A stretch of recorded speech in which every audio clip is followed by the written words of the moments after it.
Hello दोस्तों, अगर आपको म्यूचुअल फंड के बारे में कुछ भी नहीं पता है तो आप इस वीडियो को पूरा देखिए, क्योंकि मैं आज आपको म्यूचुअल फंड का बेसिक समझाऊंगा। देखिए, अगर आपके पास आइडल पैसा है तो पैसे को आप क्या करते हो, या आप बैंक में जाके एफडी बनाते हो, या फिर पोस्ट ऑफिस में जाके आप पोस्ट ऑफिस में जो एनएससी वगैरह है वो खरीदते हो, या अगर आपके पास कुछ और भी पैसा है तो आप गोल्ड ज्वेलरी वगैरह खरीद लेते हो। पर वहीं पे म्यूचुअल फंड इन्वेस्टमेंट आज के दिन बहुत ही एक अच्छा बढ़िया इन्वेस्टमेंट मीडियम है। तो क्या है म्यूचुअल फंड, इसके बारे में मैं आपको भी बताऊंगा। देखिए, बैंक में क्या होता है कि जब आप बैंक के पास जा रहे हो, अपना पैसा दे रहे हो और एफडी बना रहे हो, तो बैंक बदले में आपको एक एफडी सर्टिफिकेट देगा। सेम तरीके से यहाँ पे जो हाउसेस है, जो म्यूचुअल फंड हाउस है, उसके पास जाके आप अपना पैसा दोगे तो बदले में वो अपना यूनिट आपको देगा। अब ये म्यूचुअल फंड जो होते हैं वो एक किस्म के नहीं, बहुत सारे किस्म के होते हैं। जैसे मैं अभी आपको एक एग्जांपल दूंगा तो आपका समझ में आ जाएगा। जैसे एक म्यूचुअल फंड हाउस को हम लोग चुन लेते हैं आईसीआईसीआई, इसी तरीके का एचडीएफसी है, निप्पॉन है, बहुत सारे म्यूचुअल फंड कंपनी है।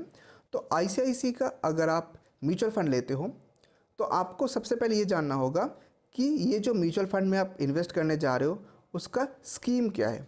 स्कीम का क्या मतलब है कि आप जो पैसा दोगे वो पैसा लेके वो कंपनी कहाँ पे इन्वेस्ट करेगा। इक्विटी में इन्वेस्ट करेगा, डेब्ट में इन्वेस्ट करेगा, हाइब्रिड में करेगा, गवर्नमेंट सिक्योरिटी में करेगा।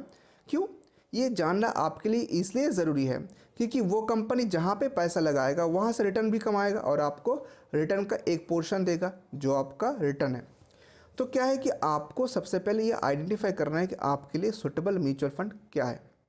तो हम लोग नॉर्मली क्या करते हैं, बिना सोचे समझे हम लोग देखते हैं कि जो म्यूचुअल फंड का भाव बहुत बढ़िया जा रहा है वहाँ पे हम लोग पैसा लगा देते हैं, पर ऐसा नहीं है। हर इन्वेस्टर का अपना अपना पर्सनल रिस्क बियरिंग कैपेसिटी होते हैं, उनका फाइनेंशियल बैकग्राउंड अलग होता है, फैमिली बैकग्राउंड अलग होते हैं। मान लीजिए कोई बंदा है जिसका मंथली इनकम है 50,000 रुपीज़ और उनके घर में सिर्फ 2 ही जन हैं, तो उनका फाइनेंशियल प्लानिंग जो होगा वो दूसरा बंदा से अलग होगा जो बंदा 50,000 रुपये पर मंथ कमा रहा है पर उसका घर में 6 जन मेंबर है, क्योंकि दोनों का फैमिली लायबिलिटी अलग है। तो जो इन्वेस्टर्स हैं, इन्वेस्टर्स को सबसे पहले अपना इन्वेस्टमेंट मोटो, अपना इन्वेस्टमेंट करने का रिस्क रिटर्न, ये सारा एनालिसिस करके फिर इन्वेस्टमेंट करना चाहिए। तो आप अभी पूछेंगे तो मुझे कौन सा म्यूचुअल फंड में इन्वेस्ट करना है, इसका पता कैसे चलेगा, कौन मुझे बताएगा, कौन मुझे सलाह देगा। इसके लिए 2 बंदा जो है वो सही बंदा है जो आपको प्रॉपर गाइडेंस देते हैं। पहला बंदा है म्यूचुअल फंड डिस्ट्रीब्यूटर और दूसरा बंदा है सर्टिफाइड फाइनेंशियल प्लानर, क्योंकि इनके पास इन्वेस्टमेंट का तमाम जानकारी होते हैं और ये लोग सर्टिफाइड भी होते हैं, यानी इनके पास रिक्विजिट नॉलेज के साथ साथ क्वालिफिकेशन है और इनके पास सर्टिफिकेट भी है, तो आपको सही गाइडेंस आपको प्रोवाइड करेंगे। तो अगर आप म्यूचुअल फंड में इन्वेस्ट करना चाहते हो तो उसका 2 मीडियम है, या तो आप खुद से जाके किसी फंड हाउस में जाके पैसा दे के आप यूनिट खरीद लो, या फिर क्या होगा कि आप कोई म्यूचुअल फंड डिस्ट्रीब्यूटर या जो इन्वेस्टमेंट कंसल्टेंट है उनके पास जाइए, उनको अपना रिक्वायरमेंट बताइए और वो उस हिसाब से आपको बता देंगे कि आपके लिए कौन सा म्यूचुअल फंड सही होगा।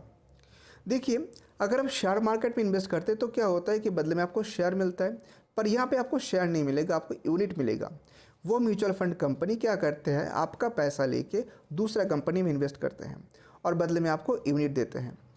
अब ये यूनिट का जो प्राइस होता है, जैसे हम लोग बोलते हैं कि शेयर का जो प्राइस है, इसी तरीके का म्यूचुअल फंड का जो प्राइस है उसको हम लोग बोलते हैं नैप, NAV। तो अगर आपने 10 रुपये का नैप में म्यूचुअल फंड खरीद लिए और 3 साल बाद वो 10 रुपये का नैप 25 रुपये हो जाता है, तो इसका मतलब है कि 3 साल में आपने 15 रुपये का गेन किया है। तो बस यही है म्यूचुअल फंड का कमाई। म्यूचुअल फंड के बारे में बहुत सारा चीज़ अभी डिस्कशन करना बाकी है, पर मेरा टारगेट ये है कि मैं आपको म्यूचुअल फंड का बेसिक समझाऊँ। आई होप कि मैं म्यूचुअल फंड का बेसिक आपको बताने में अच्छी तरीके से कामयाब हुआ हूँ। ऐसे ही यूज़फुल वीडियो देखने के लिए आप प्लीज़ मेरे चैनल को सब्सक्राइब कीजिए। Thanks for watching the video.